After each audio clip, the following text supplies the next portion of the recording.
Cerita dilanjutkan dengan Bai Ningmei yang telah diobati oleh Suyang. Beberapa saat kemudian Bai Ningmei terbangun dan menyadari kalau semua lukanya sudah sembuh. Bahkan dia tidak merasakan sakit sedikit pun. Menyadari hal ini, Bai Ningmei mengira kalau Sanyanglah yang telah menyembuhkan lukanya. Akan tetapi Sania menggelengkan kepalanya, lalu memberitahu kalau Bai Ningmei bisa sembuh karena pil yang telah dibuat oleh Suyang. Mengetahui hal ini, Bai Ningmei lalu melirik ke arah Suyang dan langsung terpesona saat melihatnya. Tapi Bai Ningmei kembali tersadar dan langsung berterima kasih kepada Suyang.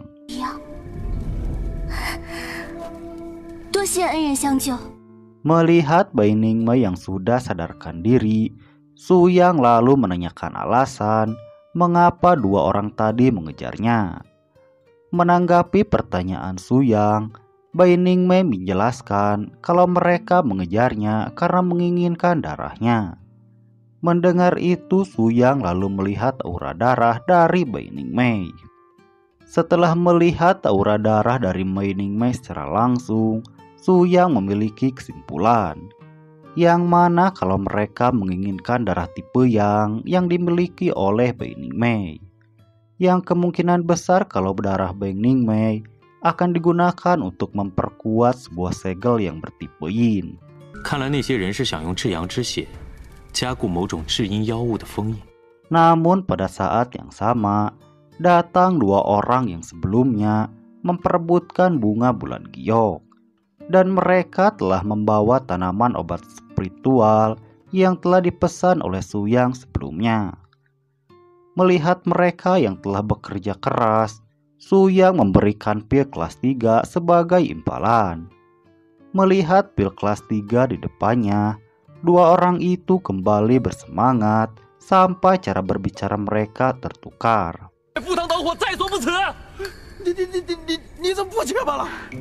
Keesokan harinya saat Suyang, Sanyang, dan Bai Ningmei sedang berjalan, Bai Ningmei terlihat dikendalikan oleh seseorang dan akan menyerang Sanyang. Untungnya Suyang menyadari dan langsung bertindak. Suyang juga memaksa orang itu keluar dari tubuh Bai Ningmei, yang ternyata dia adalah Jitai, orang suruhan dari Tuyue.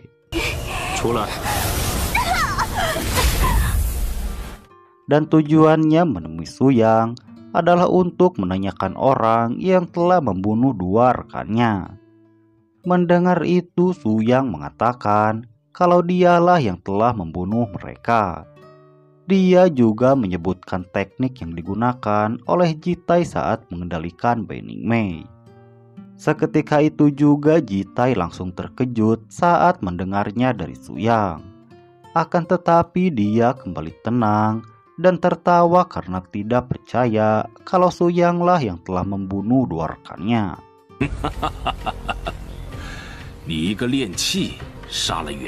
Setelah itu, Jitai kembali menggunakan teknik pesona iblisnya dan mengeluarkan monster yang sangat kuat. Melihat monster di depan, bukannya membuat Suyang takut, tapi dia malah kebingungan untuk mengeluarkan kekuatannya, karena dia tidak ingin membunuh Jitai terlebih dahulu. Setelah itu, Suyang menyerang monster itu sampai terbelah menjadi dua.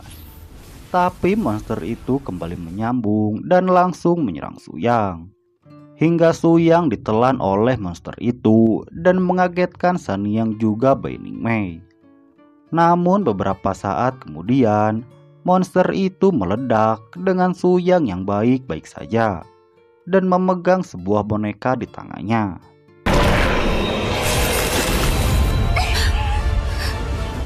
Kemudian Suyang mengeluarkan paksaannya dan mengeluarkan Jitai yang sedang bersembunyi.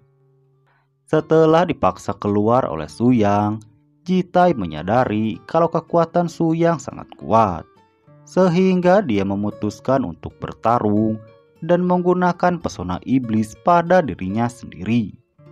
Dengan itu kekuatannya pun langsung naik dengan cepat. Namun belum sempat dia menyerang, Jitai langsung dikalahkan hanya dengan satu kata. Sama seperti sebelumnya, Su Yang langsung menanyakan orang yang telah mengajari teknik iblis kepada mereka. Tapi si Jitai tidak mau memberitahunya, sehingga dia harus menanggung serangan dari Su Yang, sampai hanya menyisakan kepalanya saja di atas tanah.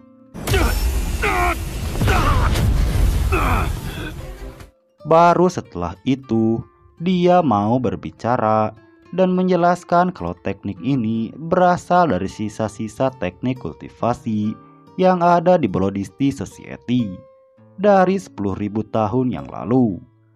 Su Yang juga menanyakan alasan mereka menangkap orang-orang yang memiliki darah yang. Jitai kembali menjelaskan kalau setiap 100 tahun sekali segel iblis harus diperkuat menggunakan darah yang. Sehingga sekte Tian Yang harus menangkap Bening Mei. Setelah mendengar semua penjelasan Jitai, Su Yang menemukan sebuah keanehan. Karena naga iblis gila adalah makhluk penyendiri dan tidak suka menyerang praktisi. Dengan itu Su Yang memutuskan untuk pergi ke tanah tersegel dan memeriksanya secara langsung.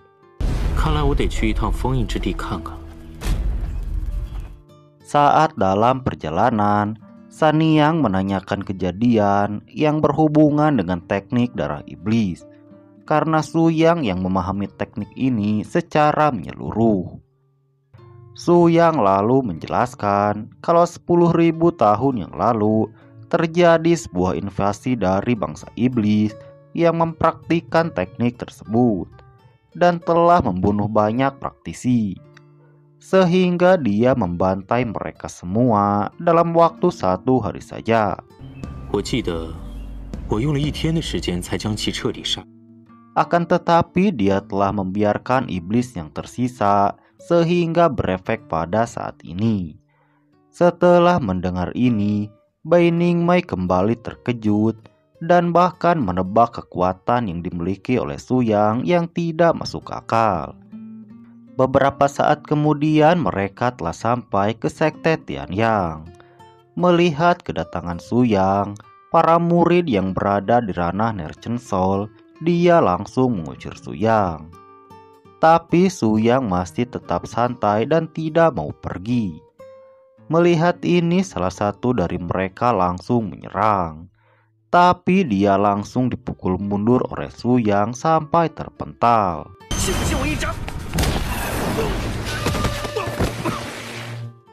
Saat dua lainnya melihat teman mereka terpental, mereka berdua langsung bergegas untuk menyerang.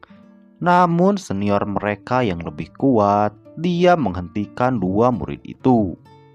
Yang ternyata orang ini adalah Zhao Tianya, dan dia mengenali Su Yang telah menghancurkan Papyrus Lingbao cabang Qingzhou. Dia juga langsung meminta maaf kepada Su Yang atas kejadian tersebut. Zhao Tianya juga meminta bantuan agar Su Yang memperkuat segel Yin yang telah melemah.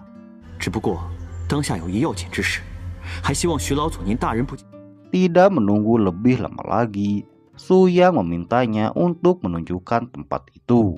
Namun di belakang mereka, para murid itu masih meremehkan Su Yang hanya seorang pemurnian Qi. Mereka juga tidak percaya kalau Su Yang telah menghancurkan Papyrus Lingbao. Sesampainya di tempat segel berada, Su Yang langsung menghancurkan segel tersebut, yang langsung mengagetkan semua murid yang melihat kejadian tersebut. Beberapa saat kemudian muncul seekor naga dari dalam segel itu. Melihat naga ngamuk di depannya, tanpa basa-basi Su Yang langsung membunuhnya.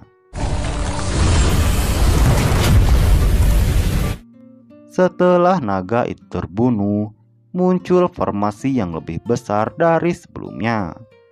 Melihat formasi 7 mistik di depannya, Su Yang mengetahui kalau ada orang yang telah masuk ke dalam dan melepaskan naga Yin, lalu menggunakan formasi ini untuk menyamarkan keberadaan dari naga Yin.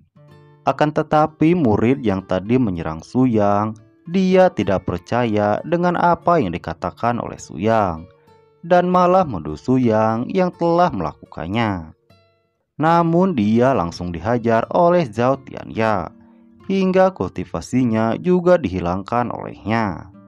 Akan tetapi itu hanyalah kebohongan yang bisa dilihat oleh Su Yang.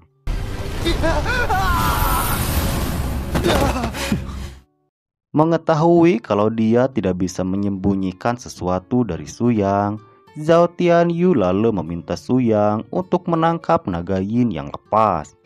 Sebagai imbalan, maka sekte Tianlan akan menjadi sekte nomor 1 di prefektur Tianwu. Namun Su Yang tidak tertarik dengan tawarannya, karena dia lebih memilih sesuatu yang lebih berguna. Menyadari apa yang diinginkan oleh Su Yang, Zhao Tianyu lalu menawarkan harta karun yang ada di pavilion Lingbao. Mendengar ini Su Yang menjadi bersemangat dan langsung setuju.